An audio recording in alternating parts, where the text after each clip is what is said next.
रामकृष्ण हरी विठ्ठल केशवा.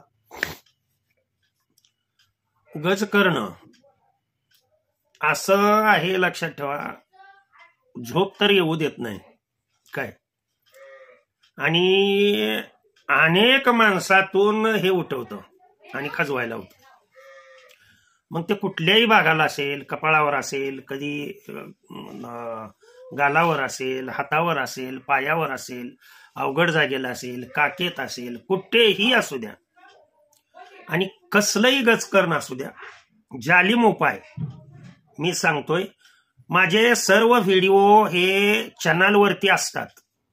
काय काय एवढे जड बुद्धीची लोक आहेत की नुसतंच उपाय सांगतो म्हणले, सरांनी सांगितलंच नाही. अरे चॅनलवर जा ना, तिथे बघ ना, शॉर्ट व्हिडिओज मध्ये उपाय सांगता येतात का? साधं सोपं लक्षात ठेवत जावा. उपाय सगळे मी आयुर्वेदिक आणि व्यवस्थितरित्या येड्याला सुद्धा कळतील अशा पद्धतीनं सांगत असतो.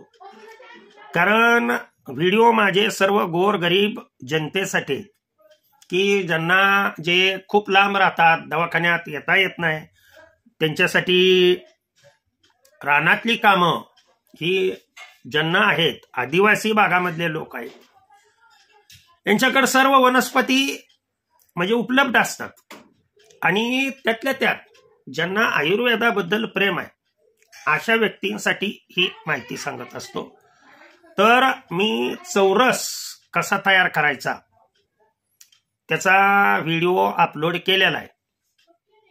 हा चौरस फार महत्वाचा आहे, लक्षात ठेवा. ह्या चौरसामधला 1 चमचा रस,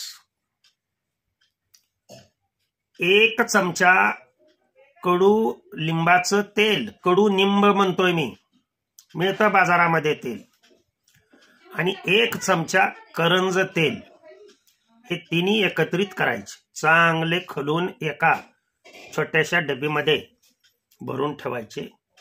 आणि जिथे की तुम्हाला गज करणं आहे तिथे लक्षात ठेवा, त्या भागाला इसब असू द्या, गज करणं असू द्या, किंवा तुम्हाला नुसती शरीराची खास सुटत असू द्या, त्या भागावरती जर हे तुम्ही लावलं तर पुन्हा कधीही गज करणं उद्भवणार नाही.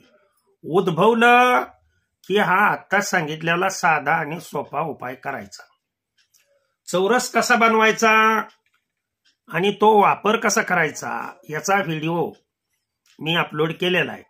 फार तर याची लिंक डिस्क्रिप्शन बॉक्समध्ये दिलेली असेल, ती लिंक पहा. आणि या पद्धतीने नाईटा असेल, नाईट्यावरती हे लावलं तर चालतं. इसब असेल, काहीही तुम्हाला त्वचेची खाज होणारा कोणतंही असेल तरी तुम्ही हा फक्त उपाय केला तर तुमचा पूर्णपणे कुठलाही त्वचा रोग असू द्या, अगदी सोरायसिस जरी असलं तर लक्षात ठेवा ते सुद्धा ठीक होऊन जाईल. ओके. भगवंताचे विचार, त्यांनी दिलेलं ज्ञान त्याच्याच चरणी अर्पण करतो आणि सेवेला पूर्णविराम देतो. पुंडलिक वरदा हर विठ्ठल श्री ज्ञानदेव तुकाराम पंढरीनाथ भगवान की जय. अवधूत चिंतन श्री गुरुदेव दत्त.